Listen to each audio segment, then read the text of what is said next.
Panduan ibadah online. Persiapkan hati untuk beribadah di hadapan Tuhan. Jangan sambil tiduran ya.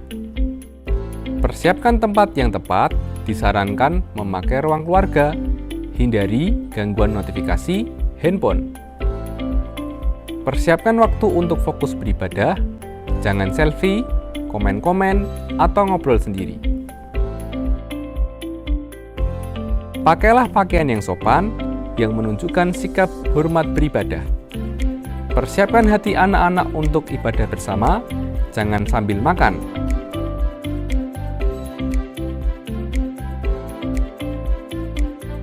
Selamat beribadah.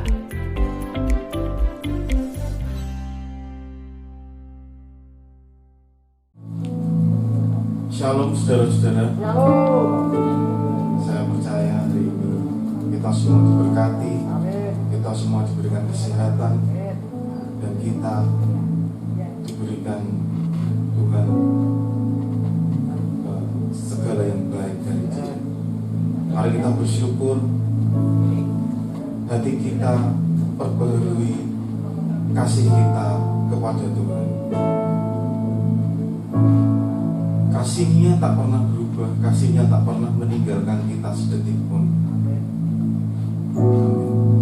Mari kita siapkan hati kita, kita pandang Dia. Biarlah berkat-Nya, kasih-Nya, kehadiran-Nya bersama dengan kita.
begitu pekat tempat ini Tuhan.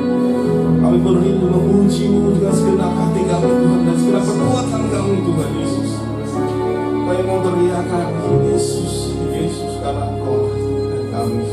Nama-Mu yang termanis, Nama-Mu ajaib Tuhan. Kami percaya Tuhan, saat ini Tuhan, di waktu ini Tuhan, kami mau bersorak-sorai Tuhan, kami memuji Nama-Mu Tuhan, karena Engkau Allah yang layak dipuji, disembah di tempat ini Tuhan. Kami merasa Tuhan, kami yakin, kami bertemu dengan Engkau Tuhan, Engkau di tempat ini Tuhan Yesus. Kami bahagia Tuhan, kami bersuka cita. Terima kasih Tuhan Yesus, kami siap memuji Nama-Mu Tuhan, kami siap menyenangkan hati-Mu Tuhan Yesus. Kita semua yang siap memuji Tuhan, bersorak-sorai bagi Tuhan, katakan sama-sama, amin, haleluya, berikan kemuliaan buat Tuhan. Shalom Bapak Ibu, saudara semuanya. Berikan salam dari jauh kepada kiri kanan kita. Katakan, kita pemenang, kita lebih dari pemenang. Kita lebih dari pemenang. Seperti waktu malaikat Tuhan berkata kepada Gideon, pahlawan Allah yang gagah perkasa, kita lebih dari pemenang. Amin. Haleluya.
kita siapkan hati kita. Roh Kudus, Engkau hadir di sini. Engkau manis, Engkau lembut ya Roh Kudus. Bekerjalah ya Roh Kudus. Percaya Tuhan Yesus. Dan kami yakin Engkau. Yesus.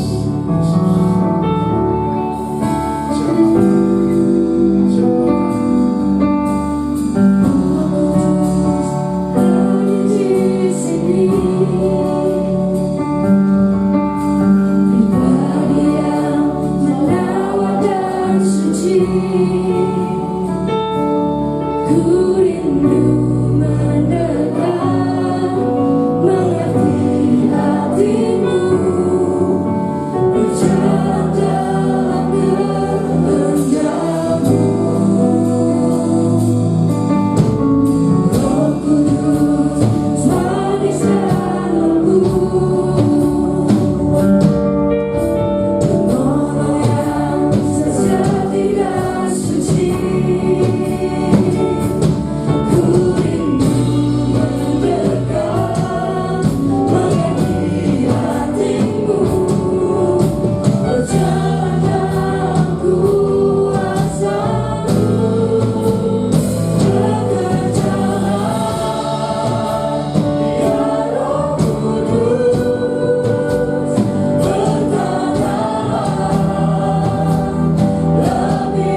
Kami rindu mendekat kepadamu Tuhan.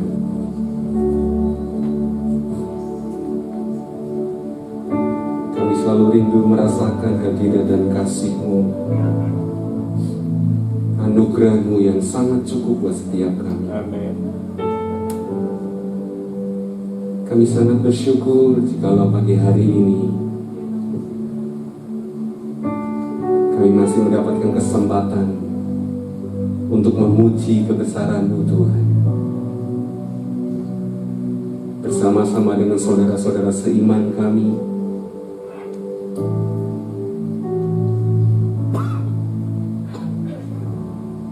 kami mau dekat kepadamu, mendengarkan isi hati-Mu Tuhan. Terima kasih Bapa, terima kasih. Bekerjalah Roh Kudus. Kami percaya dari awal ibadah sampai firman Tuhan nanti disampaikan, sampai akhir, bahkan sampai ketika kami mempraktekkan setiap apa yang kami dapat pagi hari ini, Roh Kudus tetap menyertaikan. Terima kasih Bapa, dalam nama Tuhan Yesus. Haleluya. Amin. Silakan duduk Bapak Ibu saudara kasih Tuhan.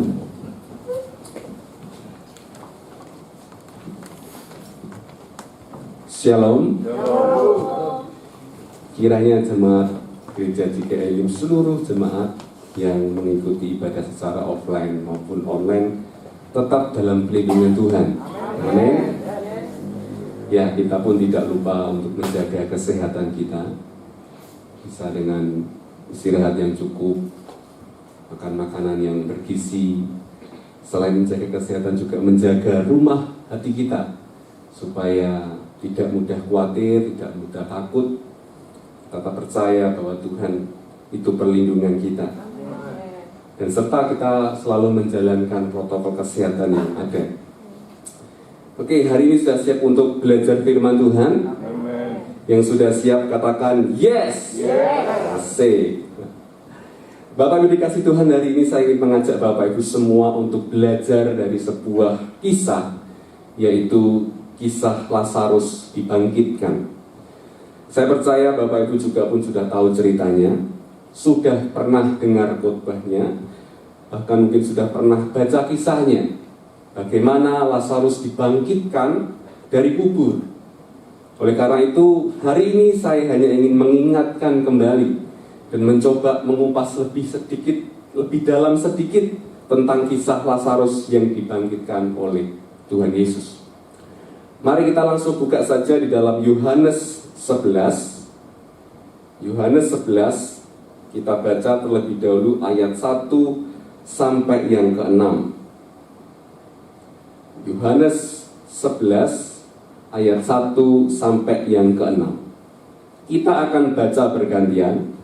Saya ayat yang pertama atau yang ganjil, nanti Bapak Ibu semua ayat yang kedua, begitu seterusnya atau ayat yang genap. Yohanes 11 ayat 1 sampai yang ke-6. Lazarus dibangkitkan. Ada seorang yang sedang sakit, namanya Lazarus. Ia tinggal di Betania, kampung Maria dan adiknya Marta.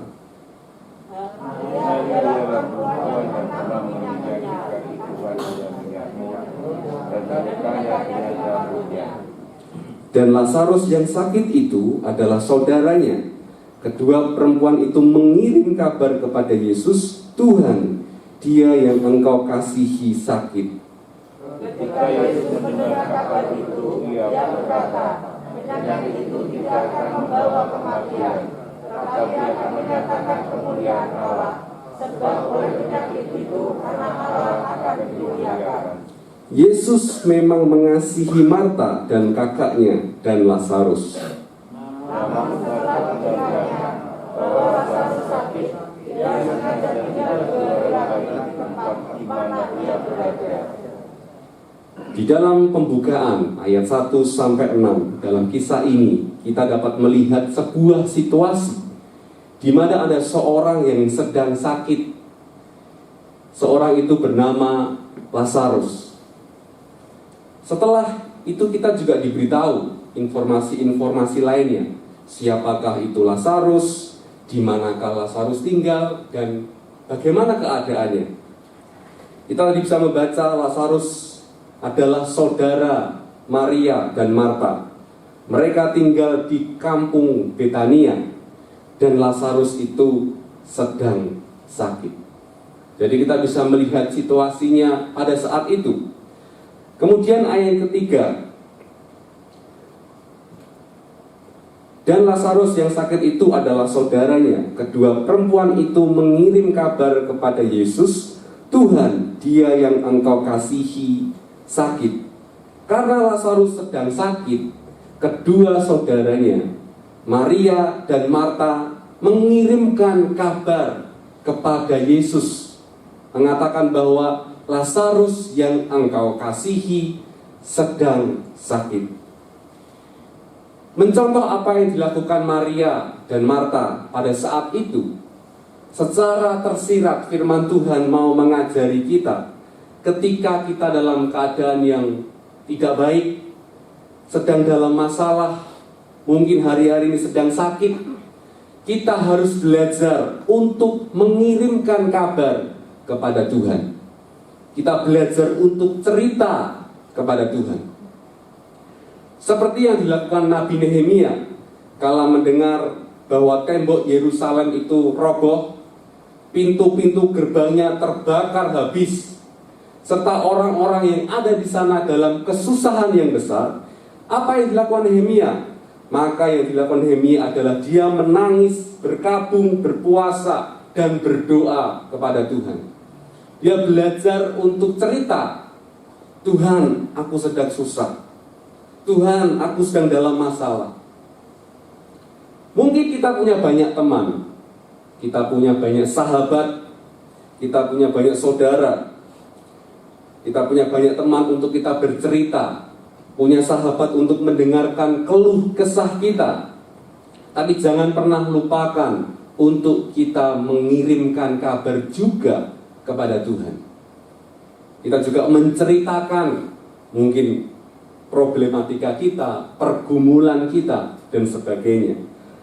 Ataupun sebaliknya, mungkin kita tidak nyaman bercerita kepada orang lain karena mungkin kita takut, kita malu, dan sebagainya. Kita tidak enjoy curhat kepada saudara, kepada sahabat.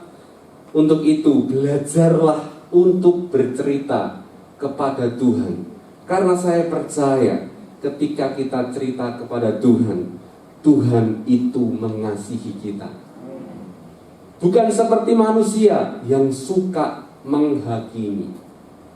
Ketika kita cerita kalau manusia lebih banyak menghakimi. Kadang-kadang seperti itu. Tapi kalau Tuhan itu mengasihi kita. Saya pernah sharing kepada anak-anak muda, kalau bisa jangan cuma cerita kepada Tuhan ketika engkau punya masalah, ketika engkau punya pergumulan, tapi ceritalah juga hal-hal yang menyenangkan kepada Tuhan. Ketika engkau diberkati, ketika engkau mendapatkan hal-hal yang baik, kamu juga cerita. Pujian tadi mengatakan kita dekat karena Tuhan itu sahabat kita. Kalau kita punya sahabat pasti ceritanya juga yang menyenangkan kita cerita, yang susah kita juga cerita. Coba cek hidup kita, koreksi, kita lebih banyak cerita kepada Tuhan tentang hal apa? Apakah yang banyak masalah kita cerita terus? Tapi kita juga harus ingat, kita juga punya cerita-cerita yang manis, kita juga perlu cerita kepada Tuhan. Oke, kita lanjut. Tadi kita sampai pada Maria dan Marta mengirimkan kabar kepada Tuhan Yesus bahwa Lazarus sedang sakit. Ayat keempat, ketika Yesus mendengar kabar itu, ia berkata, penyakit itu tidak akan membawa kematian, tetapi akan menyatakan kemuliaan Allah, sebab oleh penyakit itu anak Allah akan dimuliakan. Secara umum orang yang mendengar perkataan Yesus akan mengartikan bahwa Lazarus akan sembuh. Karena berdasar dari ungkapan penyakit itu tidak akan membawa kematian. Wah, pasti Lazarus sembuh. Kemarin saya coba diskusi dengan istri saya tanya, yang kalau kamu dengar ayat ini, apa yang kamu tangkap? Ayat dengar, penyakit itu tidak akan membawa kematian. Dia pun menjawab hal yang sama. Lazarus akan sembuh. Nantinya ketika sembuh, kesembuhan itu akan membawa kemuliaan bagi Tuhan. Jadi secara umum mendengar perkataan Tuhan seperti itu mungkin mengartikan adalah Lazarus akan sembuh. Kemudian ayat yang kelima dan yang keenam berkata, Yesus memang mengasihi Marta dan kakaknya dan Lazarus. Namun setelah didengarnya bahwa Lazarus sakit, Yesus sengaja tinggal 2 hari lagi di tempat di mana ia berada. Kalau Maria dan Marta, Bapak Ibu, nggak tahu teks ini, teks ayat 5 dan 6, Maria, Marta nggak tahu. Yang mereka tahu saat itu adalah, kok Yesus nggak datang-datang ya? Kok Yesus nggak jenguk Lazarus ya? Teks ini atau ayat ini ditulis untuk memudahkan kita membaca, menjelaskan bahwa Yesus itu memang mengasihi Maria, mengasihi Marta, dan mengasihi Lazarus. Tapi Yesus sengaja tinggal 2 hari. Kan Yesus gak ngabari Maria dan Marta, aku sengaja tinggal 2 hari loh ya, aku sana 2 hari lagi, enggak. Yang mereka tahu ketika mereka sudah mengirimkan kabar, mereka menunggu. Kok Yesus gak datang-datang? Kok Yesus gak jenguk Lazarus? Membaca ayat tersebut, ayat yang ke-6 khususnya, akan memunculkan sebuah pertanyaan. Jikalau Yesus memang mengasihi Maria, mengasihi Marta, mengasihi Lazarus, kenapa Yesus harus menunda? Yesus harus sengaja tinggal 2 hari lagi. Kita cermati kata-kata sengaja. Sengaja itu berarti dilakukan dengan sadar. Yesus melakukannya dengan sadar, bukan tidak sengaja. Oh, aku lupa. Kalau tidak sengaja itu kadang aku lupa. Tapi kalau sengaja memang Yesus bahkan dikatakan sudah merencanakan, aku ke sana 2 hari lagi. Dilakukan dengan sadar dan sudah direncanakan. Pertanyaan sekarang adalah, apa yang sedang Yesus rencanakan untuk Maria dan Marta? Apa yang mau Yesus sedang ajarkan kepada Maria dan Marta? Bisa nangkep sampai di sini? Sebelum kita mengetahui rencana Yesus kepada Maria dan Marta, kita akan kembali baca ayat selanjutnya. Sekarang kita baca ayat yang ke-7 sampai yang ke-16. Yohanes 11 ayat yang ke-7 sampai yang ke-16. Kita akan baca secara bergantian lagi, Bapak Ibu. Saya ayat yang ke-7, Bapak Ibu ayat yang ke-8, dan begitu seterusnya.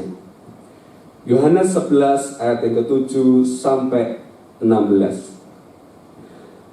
Tetapi sesudah itu ia berkata kepada murid-muridnya, mari kita kembali lagi ke Yudea. Murid-murid itu berkata kepadanya, Rabi, baru-baru ini orang-orang Yahudi mencoba melempari engkau. Lalu mengapa engkau kembali ke sana? Jawab Yesus, bukankah ada 12 jam dalam satu hari? Siapa yang berjalan pada siang hari kakinya tidak terantuk, karena ia melihat terang dunia ini. Tetapi jika orang berjalan pada malam hari, kakinya terantuk, karena terang berada dalam dirinya. Demikianlah perkataannya, dan sesudah itu ia berkata kepada mereka, Lazarus saudara kita telah tertidur, tetapi aku pergi ke sana untuk membangunkan dia dari tidurnya. Maka kata murid-murid kepadanya, Tuhan, jikalau ia tertidur, ia akan sembuh. Tetapi maksud Yesus ialah tertidur dalam arti mati, sedangkan sangka mereka Yesus berkata tentang tertidur dalam arti biasa. Karena itu Yesus kata dengan terus terang, Lazarus sudah mati. Ayat 15, tetapi syukurlah aku tidak hadir pada waktu itu, sebab demikian lebih baik bagimu supaya kamu dapat belajar percaya. Marilah kita pergi sekarang kepadanya.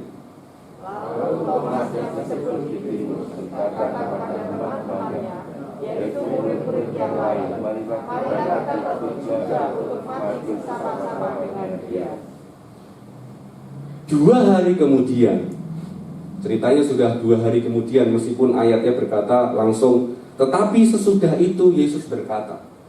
2 hari kemudian, Yesus berkata kepada murid-muridnya, mari kita kembali lagi ke Yudea. Ketika saya baca, saya cek, ada Betania, ada Yudea, ada Yerusalem. Jadi Betania itu ada di daerah Yudea. Misalnya, anggap aja Lazarus itu tinggal di Jati gitu ya. Yesus bilangnya, yuk kita ke Kudus. Di Jati itu kan dalam bagiannya kota Kudus.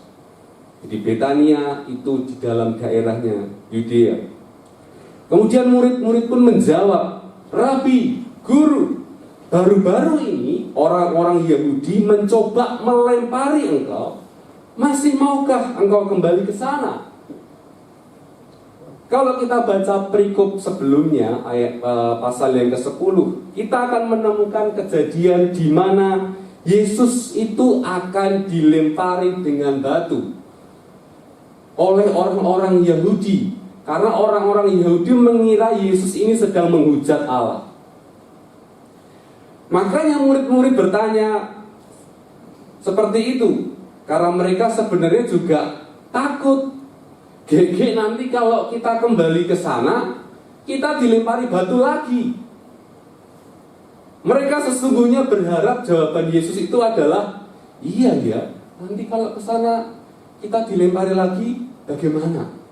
Wah, nggak usah ke sana deh. Itu harapan murid-murid. Karena murid-murid takut dilempari batu. Ternyata Yesus menjawab di ayat 9 sampai yang ke-10. Saya langsung sederhanakan ya Bapak Ibu. Pada saat ini ada 12 jam dalam satu hari, di mana manusia dapat menikmati terang. Mungkin kita bertanya, dalam satu hari kok 12 jam? Satu hari yang ada mataharinya itu 12 jam dalam siang hari. Makanya di mana manusia dapat menikmati terang, pada waktu 12 jam ini kita berjalan dengan terang dan tidak akan tersandung. Berbeda kalau kita berjalan pada malam hari, itu gelap, kita akan tersandung karena tidak ada terang. Dalam jawaban Yesus ada sebuah makna.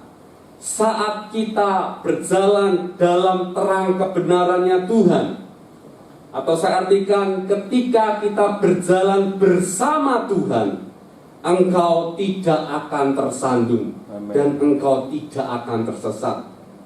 Tetapi sebaliknya, jika kita berjalan tidak ada terang, atau kita tidak berjalan bersama Tuhan, engkau pasti akan tersandung. Engkau akan tersesat. Tuhan menggambarkan kalau siang itu ada terang, kamu bisa lihat. Tapi kalau malam gelap, ya bisa lihat. Kamu akan bisa tersandung, kamu bisa terjatuh dalam lubang, kamu bisa nabrak. Sebenarnya Tuhan ingin memberikan makna, masih ada aku. Kalau kamu jalan sama aku, engkau gak bakal tersesat. Engkau gak bakal tersandung. Aku gak akan menyesatkan engkau. Yuk kita ke Yudea, dilempari batu. Maksudnya itu gitu. Tenang. Ayat yang 11 sampai 13. Sesudah itu Yesus berkata, Lazarus telah tertidur. Aku akan pergi untuk membangunkannya. Kemudian muridnya jawab, kalau dia tertidur, dia pasti akan sembuh. Padahal maksud Yesus tentang tertidur adalah Lazarus sudah meninggal. Akhirnya Yesus dengan terus terang berkata, ayat 14, Lazarus itu sudah mati. Lazarus itu sudah meninggal. Karena itu Yesus berkata dengan terus terang, Lazarus sudah mati. Tetapi syukurlah aku tidak hadir pada waktu itu, sebab demikian lebih baik bagimu, supaya kamu dapat belajar percaya. Mari kita pergi sekarang kepadanya. Ada sesuatu pelajaran yang ingin kita belajar pada saat ini. Mungkin kalau kita baca, loh, mati kok bersyukur gitu kan. Terlambat kok bersyukur. Tapi Tuhan ingin supaya murid-muridnya belajar percaya. Padahal baru saja dijelaskan dengan terus terang apa yang Yesus inginkan kepada murid-muridnya, supaya murid-muridnya itu percaya. Tetapi ada seorang namanya Thomas. Bapak Ibu tahu Thomas? Thomas itu kereta Thomas. Ya. Thomas itu adalah murid Yesus yang mendatang. Ini belum terjadi. Mendatang juga nanti ada di dalam Yohanes. Seterusnya akan berkata, sebelum aku melihat bekas paku pada tangannya, dan sebelum aku mencucukkan jariku ke dalam bekas paku itu, dan mencucukkan tanganku ke dalam lambungnya, sekali-kali aku tidak akan percaya. Itu mendatang, Thomas akan berkata seperti itu. Ternyata benihnya ada di sini. Thomas saat itu berkata kepada teman-temannya, mari kita pergi juga untuk mati bersamanya. Maksudnya adalah, yuk, wes pasrah, dilempari batu sampai mati, ayo. Artinya Thomas itu tidak percaya kepada apa yang Tuhan katakan. Padahal Tuhan berkata, kalau kamu bersamaku, kamu tetap aman. Kalau kamu bersamaku, kamu tidak akan tersandung. Tapi Thomas berkata, ayo mati bareng-bareng yuk. Bareng-bareng kan gak apa-apa.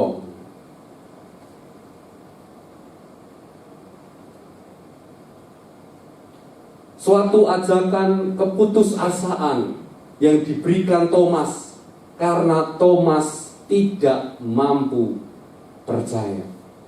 Karena Thomas tidak mampu mempercayakan hidupnya kepada Tuhan. Saya akan rangkumkan dulu di ayat ini karena kisahnya masih sangat panjang. Kalau saya jelaskan semua nanti bisa sangat lama. Kita saja baru sampai ayat yang ke-16, padahal ayatnya ada 44, setengahnya aja belum ada. Lain waktu, kesempatan, kita akan lanjutkan. Dan saya berharap Bapak Ibu bisa terlebih dahulu membaca, merenungkan kisah selanjutnya nanti. Jadi rangkumannya adalah dari ayat pertama sampai yang ke-16, kita menemukan ternyata ada situasi yang hampir mirip tapi berbeda. Situasi pertama, ada seorang yang bernama Lazarus sedang sakit. Maria dan Marta khawatir, takut, sedih karena saudaranya sakit. Dan kita pun tahu nantinya akhirnya, bahkan sudah dikatakan Tuhan Yesus tadi, Lazarus itu meninggal, Lazarus itu mati. Situasi yang kedua, di mana murid-murid Yesus yang sangat ketakutan dan putus asa untuk kembali ke Yudea. Mereka takut dilempari batu. Mereka takut mati dilempari batu. Saya minta tim praise worship untuk mempersiapkan diri.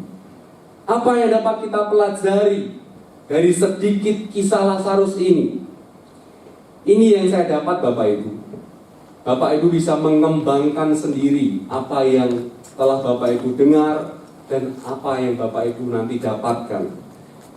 Saya mendapatkan 3 dan saya bagikan kepada Bapak Ibu. Yang pertama, Yesus mau mengajari kita untuk belajar percaya. Belajar percaya jika kita berjalan bersamanya.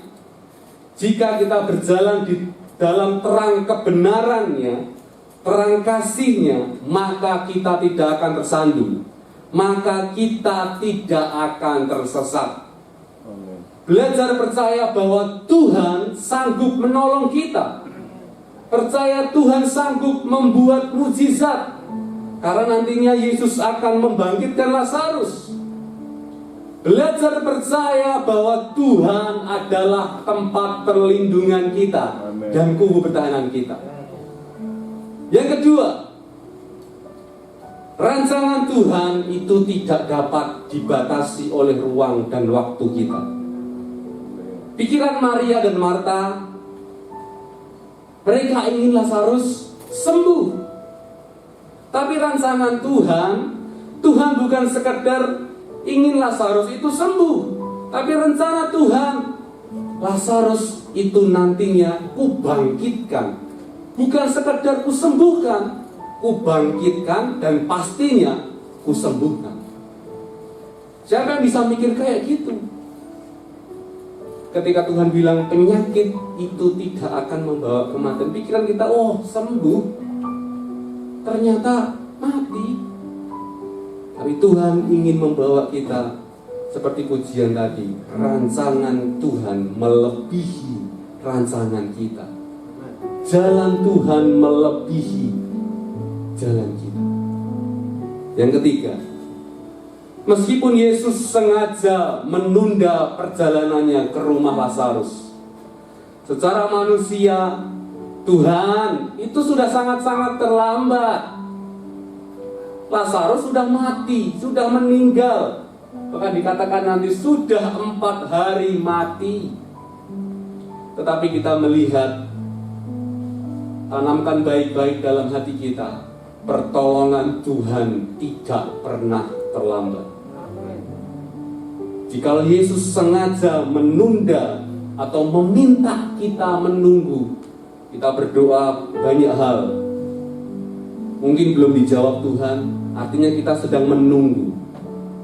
Kita bisa belajar dari ayat ini, berarti ada hal yang ingin Tuhan ajarkan supaya kita lebih dewasa. Apa itu? Tetaplah percaya Tuhan itu baik. Amen. Mari tutup Alkitab kita.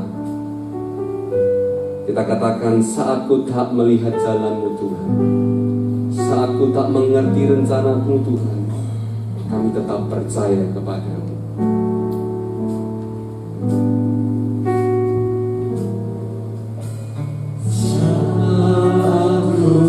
Saat ku tak melihat jalan-Mu, saat ku tak mengerti rencana-Mu, namun tetap ku pegang janji-Mu.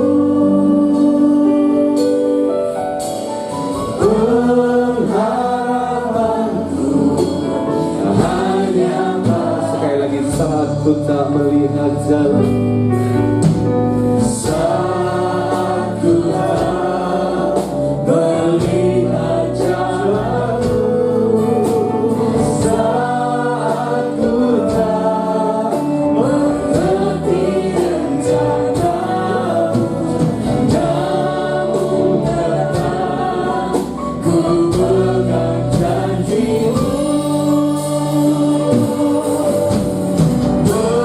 Pengharapanku hanya padamu, hatiku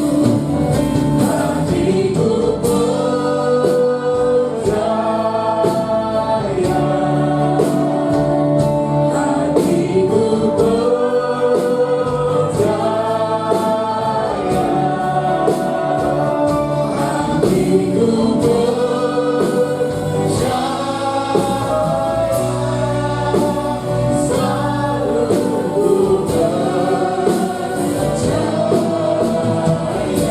Mari saja kita bangkit berdiri bersama-sama. Kita katakan, saat ku tak melihat jalan-Mu. Mungkin masih banyak hal yang tidak kita mengerti, yang masih banyak pertanyaan dalam hati kita. tahu kok seperti ini Tuhan, kok aku ada di sini Tuhan. Kami katakan ini, kami tetap pegang janji-Mu. Pengharapan hanya sama-sama hatiku percaya. Haleluya, kami mau belajar percaya. Hidup percaya.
Barang siapa percaya, ia akan melihat kemuliaan Allah. Dan tidak akan dibenarkan ketika seorang yang mengikut Dia tanpa beriman kepadanya. Tuhan, terima kasih untuk kebenaran firman-Mu yang boleh kami dengar, yang pagi hari ini mengingatkan kami bahwa Engkau setia, Engkau baik, Engkau peduli, pembelaan perlindungan-Mu teguh, dan sekali-kali Engkau tidak pernah meninggalkan kami menanggung penderitaan kehidupan ini sendiri. Tangan-Mu yang selalu terulur, tangan kanan-Mu yang memegang kami, dan Engkau membawa kami di dalam kemenangan seturut rancangan kehendak-Mu, rancangan yang terbaik bagi setiap kehidupan anak-anak-Mu. Kami mau percaya, kami mau berserah, kami mau beriman. Berbuatlah seturut kehendak-Mu, karena kami percaya itu yang terbaik yang Kau sediakan bagi kami. Terima kasih, di dalam nama Tuhan Yesus Kristus kami mengucap syukur dan kami berdoa. Amin. Silakan duduk. Ya, kita sudah diberkati oleh kebenaran firman, sederhana tapi mengingatkan kita, justru itu yang esensi. Teringat sekali lagi, seringkali saya sampaikan, kita tidak tahu apa yang terjadi setiap waktu kita melewati masa, setiap waktu kita menghadapi problema hidup yang berganti-ganti, yang seringkali saya katakan itulah musim kehidupan. Dari kanak-kanak problemnya berbeda, Ketika remaja, masalahnya tidak sama. Ketika menjadi pemuda-pemudi, tantangannya juga berbeda pula.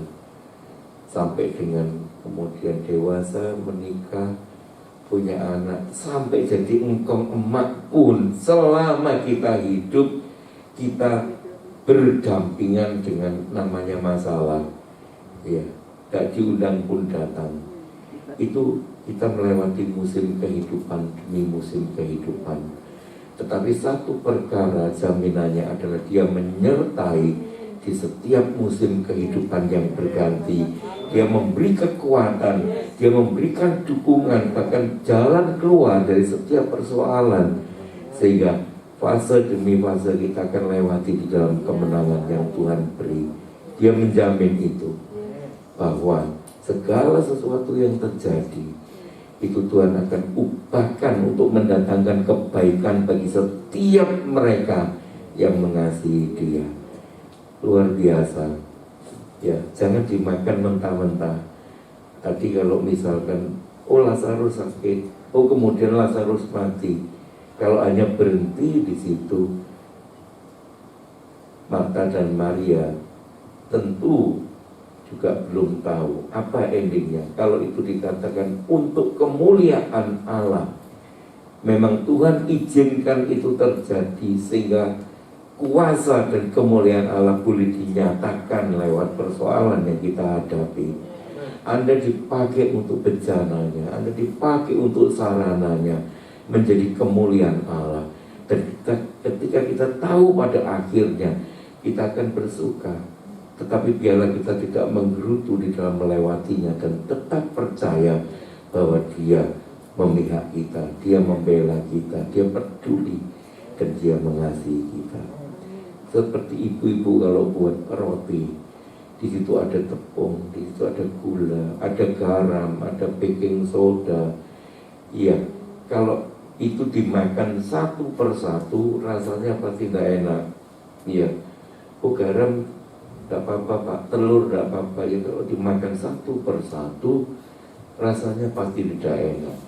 Nah, saat dibuat adonan tambah gak enak lagi. Apa namanya itu? Dioleni atau diuleti ya.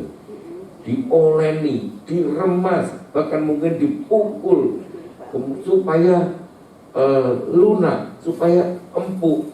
Ya, setelah itu baru dicetak, dibuat. Satu perkara lagi, di oven, dipanasi sampai temperatur panas yang tertentu dalam waktu yang tertentu, waktu yang memang Tuhan izinkan. Makanya tadi dikatakan, dan Dia Yesus menunda 2 hari lagi. In His time, waktunya akan tiba. Dia bertindak, Dia bergerak, bersegera menolong kita. Nah, ketika kita masuk dalam masa seperti roti yang di oven itu paling tidak enak. Paling tidak enak, sekali lagi paling tidak enak. Tetapi saat Anda mengalami itu, ketahuilah waktunya sudah dekat. Anda akan lepas dari semua itu. Ibu-ibu kalau hamil ya 9 bulan 10 hari kurang lebih, ya di saat 6 bulan 7 bulan nggak apa-apa. Tapi ketika mau melahirkan, waduh, terjadi apa, interaksi atau apa itu? Apa kontraksi ya? Kontraksi. Terus tambah lama tambah terasa sakit. Itu sebenarnya hari sudah sangat gelap dan sebentar lagi fajar itu menyingsing menyinari kita, dan kelegaan itu akan kita dapatkan. Ya, kalau nggak pernah punya pengalaman yang seperti itu, ya Anda cuma dengar dari kata orang. Tapi alami hal-hal seperti itu, jangan mundur. Di situ Anda akan merasakan, menikmati kasih Tuhan yang luar biasa atas hidupmu, sehingga kau bersemangat bahwa Tuhan itu baik, bahwa kasih setianya selama-lamanya nggak pernah berubah. Amin. Mari kita berdiri, kita naikkan pujian. Engkau ada di setiap musim kehidupan. Iya, setiap musim berganti. Ada tantangan, ada cobaan yang baru, nggak apa-apa. itu energi, itu motivasi, itu vitamin untuk kita terus berjuang.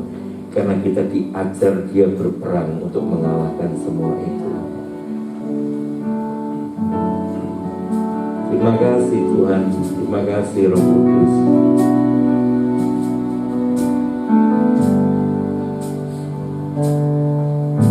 Engkau ada bersamaku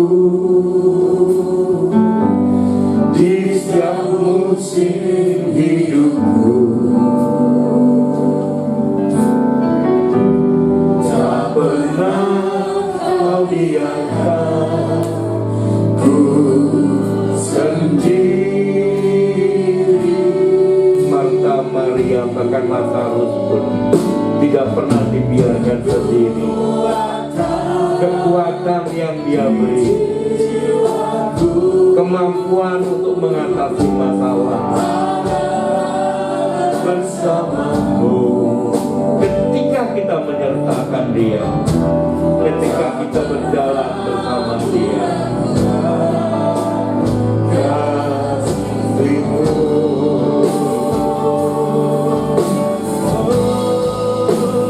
bersamaku Bapa, ku lewati semua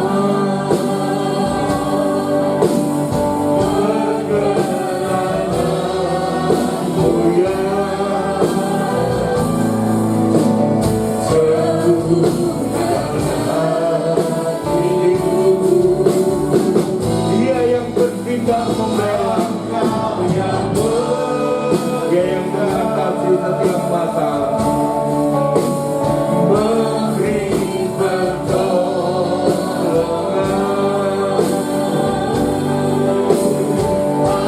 Anugerah-Mu besar melimpah bagiku.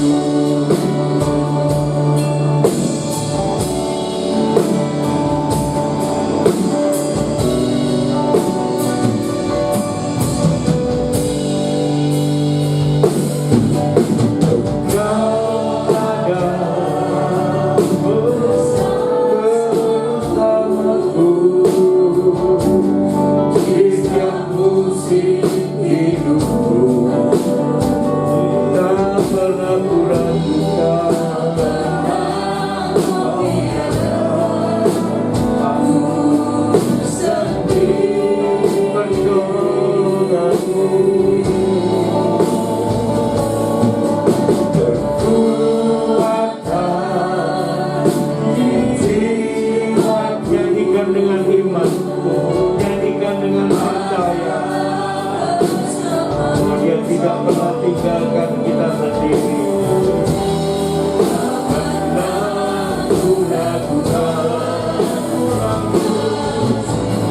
Dan Yesus mengasihi Maria, Yesus mengasihi Marta, dan Yesus juga mengasihi Lazarus sebagaimana Ia mengasihi kita. Lewati semua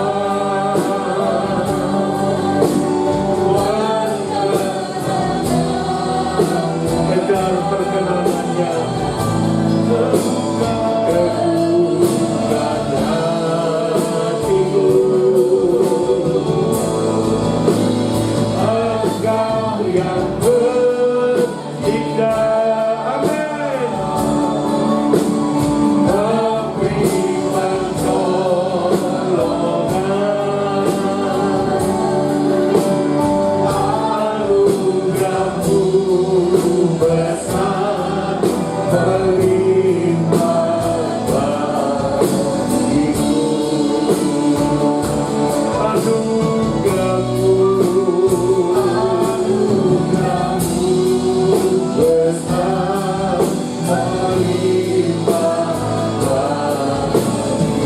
dengan percaya katakan bersama-sama, anugerah-Mu besar bagi setiap kami, anugerah-Mu besar bagi anak-anak-Mu.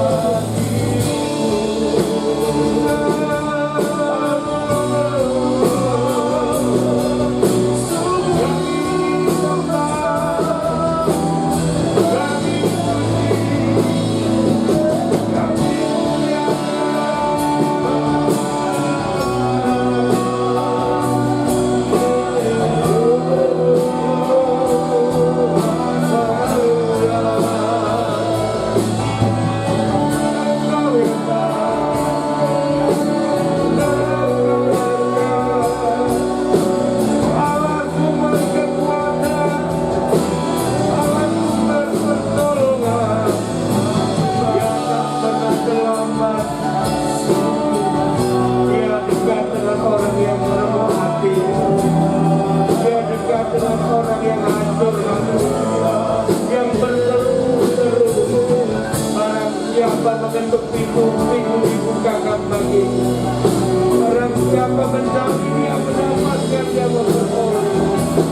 Barang siapa mohon pertolongan, dia bersegera berikan pertolongan bagimu.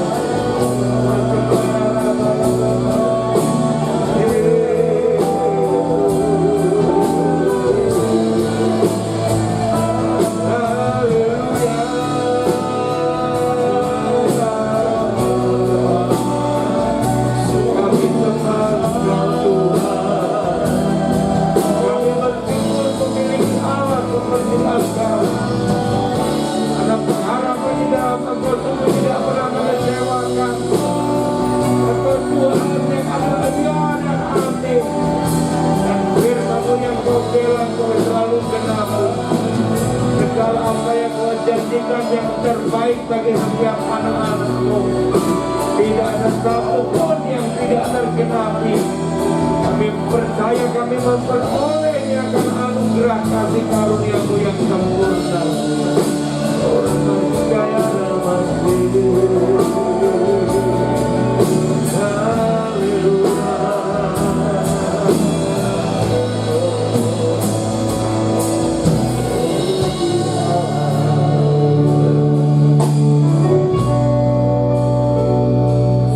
Matamu selalu tertuju kepada anak-anak-mu. Rancanganmu yang luar biasa bagi setiap kami pribadi, lepas pribadi tanpa terkecuali. Engkau tahu setiap kebutuhan, Engkau tahu setiap keperluan, Engkau tahu setiap persoalan yang sedang anak-anak-mu hadapi. Terima kasih Tuhan, terima kasih Roh Kudus. Engkau Tuhan yang bertanggung jawab. Engkau Tuhan yang tidak pernah meninggalkan kami seorang diri, bahkan yatim piatu sekalipun. Terima kasih untuk kebenaran firman-Mu yang kami boleh dengar pagi hari ini yang sangat memberkati. Engkau memberkati hamba-Mu, Bapak Sena Ananda yang telah memberkati kami pagi hari ini. Dan setiap pekerjaan, pelayanan, keluarga, semuanya karena Engkau tidak pernah berhutang. Engkau sertai dalam kuasa-Mu lebih dan lebih lagi, sehingga banyak jiwa beroleh berkat daripada pelayanan hamba-Mu ini.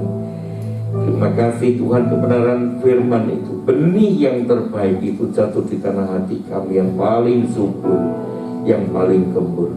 Kami mau meresponi Tuhan, kami mau menyikapi dengan sikap hati yang benar. Kami mau percaya, kami mau beriman kepada-Mu, sehingga kami beroleh perkenanan daripada-Mu.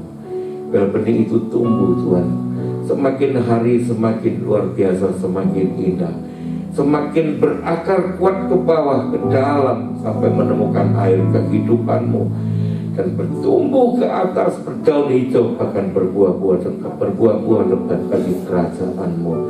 Roh kami boleh disehatkan, jiwa kami boleh disehatkan, tubuh jasmani kami disehatkan dan dikuatkan, semua oleh karena anugerah pertolongan-Mu.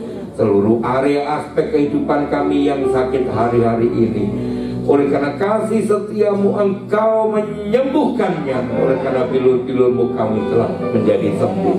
Kami percaya atas kesembuhan ilahi, dan kami percaya akan berkat ilahi-Mu yang Kau berikan kepada anak-anak-Mu.